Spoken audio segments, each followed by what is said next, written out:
안녕하세요. 이번 시간에는 저희 최시영 생물 강사님과 함께 어떻게 하면 IB 생물 공부를 더 쉽고 더 성공적으로 해서 저희가 모두 목표하는 7점에 더 쉽게 도달할 수 있는지에 대한 팁을 조금 드리고자 준비를 해보았습니다. 시영쌤, 자기소개 부탁드리겠습니다. 네, 안녕하세요. 저는 IB더탑에서 IB 바이오와 캠을 가르치고 있는 서울대 의대 출신 강사 최시영입니다. 이 서울대 출신 의대 공신이라는 이 태그가 확실히 오늘 저희가 드릴 조언, 팁스, 전략에 대해서 이제 신뢰를 줄 것 같아요.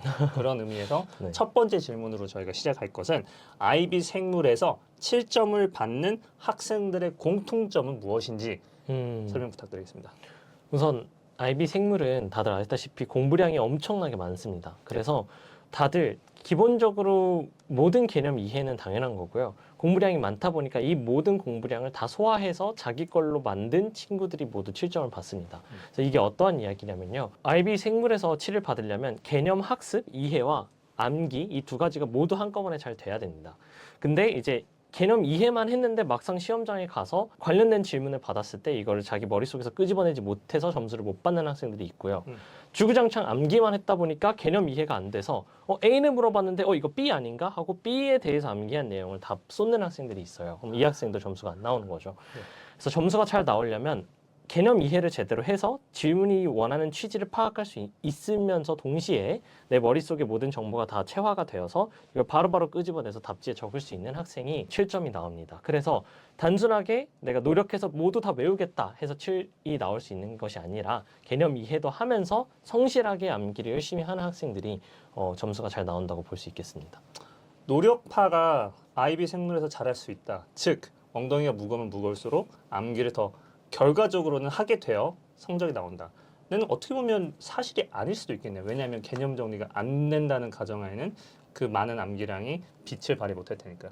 맞습니다. 그래서 사실 당연히 엉덩이가 무거운 학생이 엉덩이 안 무거운 학생보다는 잘할 수 있겠죠. 근데 그게 엉덩이만 무거우면 돼. 이거는 절대 아니고 엉덩이가 무거움과 동시에 이 생물학에 대한 학문에 대한 이해를 넓히면서 엉덩이 무겁게 앉아서 암기를 해야 된다라고 말씀을 드릴 수 있겠습니다. 이거는 번외로 갑자기 생각난 질문인데 저희가 어렸을 때부터 시영쌤처럼 어린 나이부터 국제학교를 다녀가지고 영어가 편한 학생들이 있지만 굉장히 많은 학생들이 중학교 3학년까지 고등학교 1학년까지 한국 중고등학교를 다니다가 급작스럽게 국제학교를 가는 경우가 있지 않습니까? 네. 그럴 경우 갑자기 모든 지금까지 쌓아왔던 생물 지식 혹은 화학 지식이 영어화가 돼야 하면서 큰 브레이크가 걸리죠. 그렇죠. 그 브레이크가 가장 심한 것은 학교에서는 영어로 배우는데 혼자 공부할 때는 한국어로 공부하고 이걸 또 영어화 시키는 것은 뭐 사전 느낌 비슷하게 그렇게 공부를 하는 경우를 본 것 같아요. 이런 경우 암기가 거의 2배가 된다 봐야 될 거 아니에요. 네. 자, 이런 경우 늦게 IB 과정을 시작하는 학생들, 국제학교를 시작하게 되는 학생들이 전 많이 봤어요. 노트를 한글로 적고 있어요. 네. 이거 올바른 방식 맞나요? 아니면 잘못됐나요? 저는 개인적으로는 그러니까 올바랐다 잘못됐다라기보다 훨씬 비효율적인 방법이기는 한다고 생각합니다. 네네. 사실 저도 어렸을 때부터 국제학교를 다녀서 영어로 모든 개념을 다 받고 다시 서울대 의대에 들어가서 개념 공부를 기본 기초 과학을 배울 땐 대학교에서는 한국어로도 많이 가르쳤거든요. 근데 저는 들어가서 한국 대학교에 제가 이제 입학을 했으니 한국어로 모든 개념을 최대한 습득하려고 노력을 했어요. 근데 사실 모든 언어가 그렇듯이 모두 어근이 있고 어원이 있고 모든 단어가 그 단어인 데는 이유가 다 있단 말이에요. 고급 단어네요. 어근. 네, 어근과 어원이 다 있는데 그 어근과 어원을 파악해 가면서 그 언어로 지식을 습득을 했을 때 뒤에 가면 뒤에 갈수록 지수함수처럼 파파파박 지식을 학습하는 속도가 올라가는데 이거를 내가 한국어로 배운 다음에 다시 영어로 바꾸려고 하면 이게 영어로 처음부터 끝까지 다 배웠을 때 그 유기적으로 연결되고 어근이나 어원을 파악할 수 있는 기회가 박탈되고 한국어로 이해를 하고 그거를 다시 번역을 하는 과정에서 비효율이 발생하니까 저는 그냥 학생들에게 이어 1 초반에만 좀 엄청 고생하고 어느 정도 파악이 되면 뒤에 가서는 이제 익숙해지고 어원이나 이런 것들이 익숙해지다 보면 보일 거다라고 이야기를 전해주고 싶습니다. 그래서 초반에는 영어로 공부하는 게 익숙하지 않고 더 비효율적이라고 느낄 수는 있지만 그게 시간이 지나면 분명히 바뀌는 경우가 올 것이고 그때부터는 그냥 무조건 영어로만 공부해라. 맞습니다. 알겠습니다. 다시 암기 vs 암기 대 개념 정리. 이 두 가지를 잘 병행하는 주제로 돌아가 볼게요. 네. 많은 학생들이 개념 정리가 잘 돼야 되는 부분이 무엇이냐 생물에서 도대체 어떤 부분이 이해가 잘 돼야 되는 부분이냐라고 물어볼 수 있을 것 같아요. 혹시 어떤 주제, 어떤 예시가 암기보다는 이해가 더 중요하다라는 부분일까요?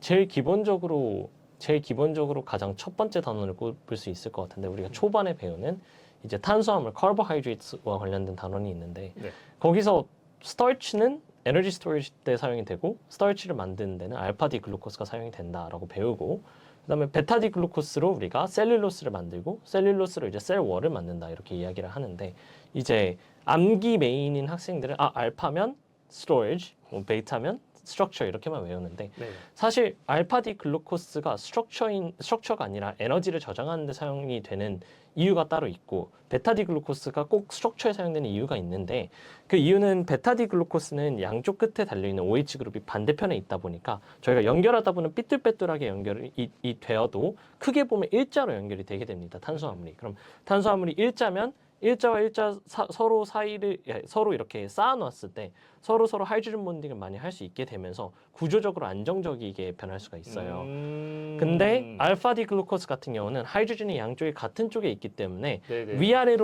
위아래로 연결되는 게 아니라 한쪽 방향으로 연결돼서 스프링 모양으로 그 탄수화물이 결성되고 그 스프링 모양이 당연히 구조적으로 안정적일 수가 없겠죠. 네네. 그래서 그런 이유로 베타 디 글루코스를 안정화시키는데 그러니까 구조를 안정화시키는 셀룰로스를 만드는데 사용을 하고 네. 알파는 이제 그 에너지를 저장하는데 사용을 하는 건데 이렇게 한번 그러니까 물론 지금도 저희가 인터뷰이기 때문에 제가 굉장히 많은 내용을 생략해서 간단하게 설명을 한 거고 수업 시간 때는 훨씬 더 깊이 설명을 해드리는데 아마 근데 생물 학생들은 네. 그리고 이 단원을 공부했으면 이 정도 설명은 다 이해하실 것 같긴 네. 해요. 그래도 이제 이런 제가 깊은 설명을 좀 깊이 있게 설명을 해주면 학생들이 까먹지도 않고 이에 관련된 문제가 나왔을 때도 조금 더 자세한 답변을 작성할 수 있게 되면서 아무래도 점수가 더 잘 나올 수 있는 게 아닌가 싶습니다. 굉장히 좋은 예시였던 것 같아요. 네. 음. 개념 정리가 개념 이해가 왜 정말 IB 생물에서도 중요한지 잘 설명이 됐습니다. 저희가 IB를 했을 때랑은 다르게 지금은 아이패드 공급률도 굉장히 좋고 에듀테크라고 하는 발전 때문에 공부하는 방식이 많이 달라졌지 않습니까? 맞죠. 트렌드식으로 공부하는 식이 분명히 있는 것 같아요. 뭐 요즘 어떻게 공부를 트렌디하게 뭐 테크를 써서 공부하고 하나요? 많은 학생들이 이제 기본적인 저희가 이제 사실은 뭐 챗GPT가 2022년에 발표되면서 LLM 모델이 나오고 뭐 웬만한 궁금증은 많이 해결할 수 있게 되었죠. 굳이 인터넷 들어가서 뭐 하나하나 다 링크를 클릭해서 들어가 보지 않아도. 그래서 그런 부분에서 학생들의 효율이 굉장히 많이 올라간 것 같아요. 그냥 기본적인 생물 개념들 이건 왜 그런 거야? 저건 좀 간단한 개념에 있어서는 아무래도 챗GPT나 제미나이를 사용하면 굉장히 수준 높은 답변이 돌아오기 때문에 그런 부분에 있어서 학생들이 저도 제 학생들을 이제 많이 장려를 하죠. 오히려 수업 시간도 조금 더 줄일 수 있는 것 같아요. 그러니까 간단한 질문들을 수업 시간에 할애하지 않고 조금 더 어렵고 깊이 있는 질문들 위주로 저희가 수업을 진행할 수 있으니까. 근데 한 가지 GPT의 좀 단점이라고 얘기할 수 있다면 생물학적인 정보를 이렇게 물어봤을 때 그 내가 궁금한 거에 대한 과도하게 많은 양의 정보를 준다는 거예요. 그래서 그게 왜 단점이 될 수 있냐 많은 분들이 궁금해 하시는데 사실은 IB에서는 내가 많이 알고 있다고 해서 점수가 무조건 잘 나오는 시험은 아니에요. 왜냐하면 예를 들어서 IB에서 점수가 7점짜리 점수가 있는데 뭐 광합성, 포토신테시스에 대해서 설명을 해봐라 이렇게 물어본다면 정보가 많은 학생은 지식이 많은 학생은 포토신테시스에 대해서 다 쓰려면 뭐 두세 페이지 에세이도 쓸 수 있죠. 근데 IB가 원하는 딱 7가지 포인트를 저희가 뽑아가지고 시험 때는 제한 시간 안에 딱 쓰는 게 포인트이기 때문에 챗GPT로만 활용을 해서 정보를 습득한다면 오히려 과도하게 굳이 시험에 써도 점수를 못 받을 만한 내용까지 암기를 하게 될 수 있기 때문에 그런 부분은 조금 저희가 사용할 때 학생들에게 조심하라고 이야기를 해주는 내용이고요. 다만 사실상 이제 마크 스킴을 GPT한테 먹여서 이제 프롬프트 엔지니어링을 통해서 그러니까 학생들이 GPT를 엔지니어링을 해서 IB 답지에 알맞은 답변만 뱉어줘라고 설계를 한다면 뭐 어떻게 효율이 좀 더 높아질 수 있겠지만 그걸 과연 해낼 수 있는 학생이 몇이나 될 것이며 그렇게 GPT를 엔지니어링을 했을 때 만들어진 GPT가 정말 IB에 알맞는 답을 학생들한테 줄지에 대한 의문도 남는 것이고 그거를 검증해줄 기관도 없고 검증해줄 수 있는 뭐 과정도 없기 때문에 아무래도 그런 부분에 있어서는 저희 같은 학원이나 저 같은 선생님이 조금 더 시험에 알맞는 정보를 쏙쏙 뽑아서 전달해 주는데 좀 도움이 되지 않을까라는 생각이 듭니다. 하지만 그래도 확실히 수업 시간을 GPT나 제미나이를 통해서 간단한 질문들은 다 해결을 하면서 수업 시간을 줄일 수 있는 건 확실해진 것 같습니다. 개념 정리 관련해서는 GPT, 제미나이 등등의 AI들이 개념 정리하는 데 도움이 될 수 있다라고 맞습니다. 말씀해 주셨는데 뭐 되게 신기한 것 같아요. 진짜 10년 전만 해도 10 몇 년 전만 해도 저희가 사실상 개념 정리하는데 유일하게 자료를 쓸 수 있었던 게 개념서잖아요. 맞죠. 개념서였었는데 그러다가 누군가가 인터넷에 정리된 노트를 올리기 시작하고 생물에서는 그게 바이오 닌자죠.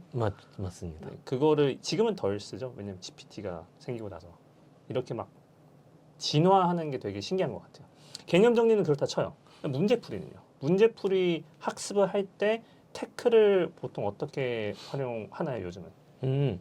문제풀이 같은 경우에는 사실 바이오 과목의 특성이 좀 있긴 한데요. 바이오 텍스트북이나 학교에서 진도를 나가는 내용이나 아니면 뭐 학생이 대부분 개념을 습득할 때 사용하는 개념서나 그런 곳에서 나오는 정보랑 가끔은 바이오 마크 스킴에서 나오는 정보와의 차이가 좀 있는 경우가 있어요. 그래서 단편적인 예시를 들자면 생물학에서 이제 자연 선택, natural selection, evolution이라는 단원 문제가 나오면 사실 우리 주변에 진화가 일어나는 과정은 되게 많아요. 뭐 산업혁명으로 인해서 나무가 검은색으로 변하다 보니까 그 벌레들이 조금 더 검은 짙은 색깔을 갖고 있는 아이들이 좀 더 잘 살아남겠죠. 새들한테 안 보이니까. 그래서 그것도 진화의 예시가 될 수 있고, 뭐 항생제 내성균도 예시가 될 수 있죠. 요즘 항생제를 너무 많이 쓰니까 항생제 내성 있는 친구들만 살아남아서 항생제 내성 있는 애들만 많아지고 있는 상황이어서 안티바이오틱 레지스턴스도 진화의 예시 중 하나죠. 사실 이렇게 진화의 예시는 수없이도 많고 개념서에서 나오고 뭐 책에서 나오는 예시와 실제 저희가 문제를 풀고 문제 답지에서 나오는 진화에 관련된 예시가 다 다를 수 있어요.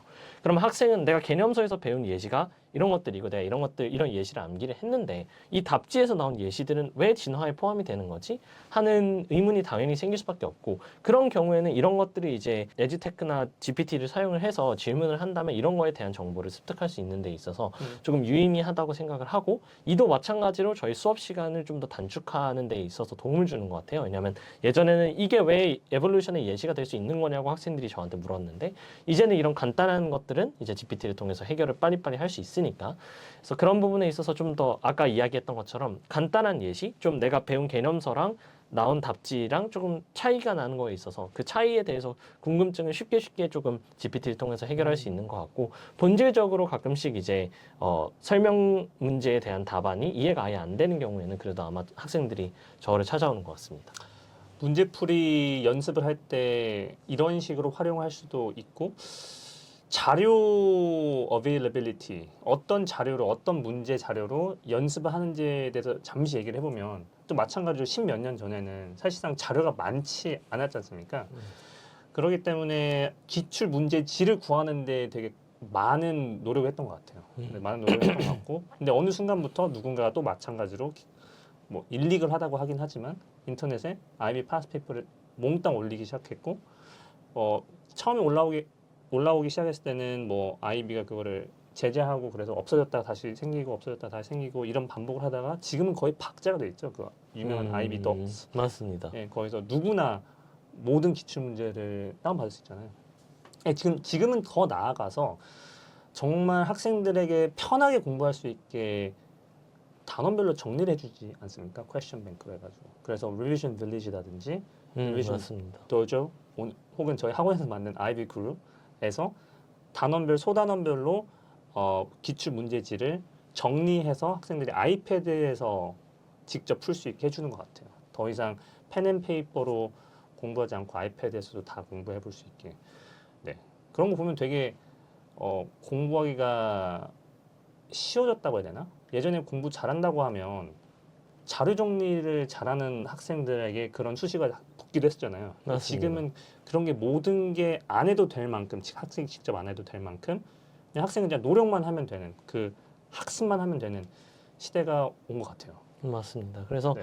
예전에 제가 공부했을 때만 해도 당시에는 친구들끼리 막 바이오 같은 경우 패스페이퍼 모아가지고 이제 그 패스페이퍼에 각각 단원별로 저희가 직접 분류해가지고 나눠서 맞아요. 서로 혼자서 다 하긴 힘드니까 막 그룹 맞아요. 스터디 그룹 만들어서 그런 걸 많이 했는데 이제 그럴 필요성도 많이 없어진 상황이 맞습니다. 그래서 제가 학생들한테 맨날 혼내죠. 이제 너네는 좋은 시대에 태어났으니까 공부나 열심히 해라 이러면서.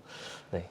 근데 그렇게 또 다르게 생각하는 사람도 있을 게 나는 그런 컴피티티브 에지가 자료 정리를 하는 거였었는데 이제 모든 사람이 좋은 자료로 공부를 하니까 이제 경쟁력이 더 높아졌다라고 생각하는 사람도 있을 것 같아요. 그럴 것 같아요. 자, 마지막으로 시영 쌤께서 이 설명의 가장 컸던 주제였던 그 개념 정리에 대해서 마무리하면 좋을 것 같은데 생각보다 아이비 생물에서 개념 정리가 중요하다. 그리고 그것을 시영 쌤은 이렇게 확실하게 잡아줄 수 있다라고 할 수 있는 비법이 있다고 하면 공유 부탁드리겠습니다. 우선 첫 번째로는 제가 사실 의대 출신이다 보니까 네. 그러니까 물론 엄청나게 많은 임상 경험이 있는 건 아니지만 그래도 이게 학생들이 재밌어 할 만한 좀 임상 스토리들, 환자분들 스토리들이 좀 있기 때문에 그런 것들을 최대한 모아서 학생들한테 스토리를 많이 얘기를 해주려고 하는 것 같아요. 그래서 사실 바이오 중에서 많은 학생들이 제일 힘들어하는 부분이 휴먼 피지올로지 관련된 부분이기도 하거든요. 그러니까 인간 몸 속에서 생리학적인 현상이 어떻게 일어나냐 이런 네. 것들을 단순하게 뭐 IB 바이오에서는 normal physiology 정상 생리만 가르치기 때문에 재밌을 게 사실은 많진 않아요. 근데 이제 이 normal physiology가 어떻게 하면 망가져서 환자분들이 어떻게 고통을 느낄 수 있는지를 조금 생생하게 좀 더 이야기를 해주면 학생들이 좀 더 잘 받아들이고 까먹지 않는 것 같고요.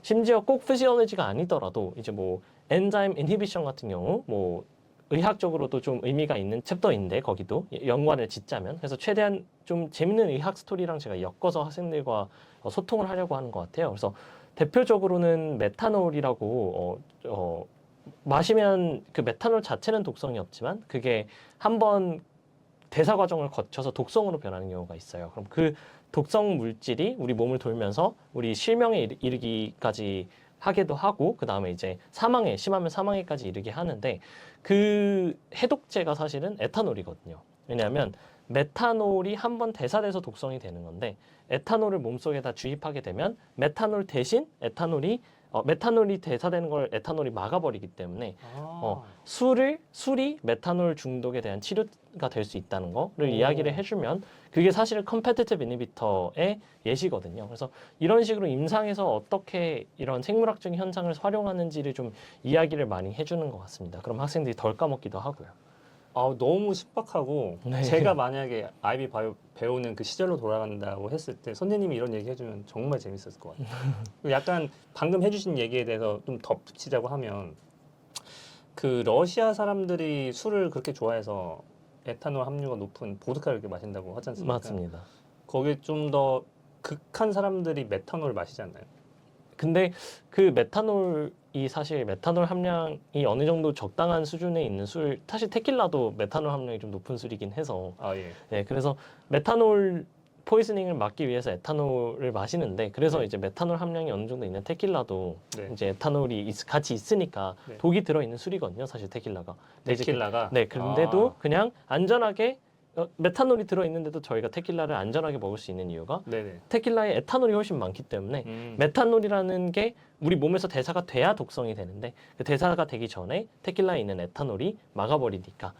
네, 그래서 이런 이야기들도 되게 재밌게 좀 많이 지금이야 뭐 인터뷰라서 제가 더 자세하게 풀고 있지는 않지만 네네네. 학생들과 수업을 할 때는 좀 이런 부분까지 잘 강조하는 것 같습니다. 저희가 교육자 입장에서 그 아이비 학생들의 음주를 권장할 수는 없으니까. 그럼 그렇죠. 혹시 다른 예시 또 있을까요? 피지올로지 관련해서 혹시 하나. 이것도 약간 피지올로지긴 하지만. 뭐 피지올로지 예시를 몇 가지 또 좀 더 들자면 대부분 한 가지 예시를 들 수 있는 게 잘 생각이 지금은 안 나네요. 그래요? 네, 바로 생각은 안 나는데. 또 네. 대본에 없던 질문. 네. 오케이. 오늘 인터뷰를 통해서 아이비 생물 공부하는 데 있어서 정말 좋은 팁을 드린 것 같아요. 생각하지 않고 암기만 무조건 잘해야겠다라는 학생들은 절대 그렇게 하면 안 되고 개념 정리를 만들어야 한다는 점 잊지 마시고요. 서울대 의대 출신 공신이 말씀해 주신 만큼 네, 믿고 이렇게 공부를 해서 다들 목표하는 점수를 이루시길 바라겠습니다. 감사합니다. 네, 감사합니다.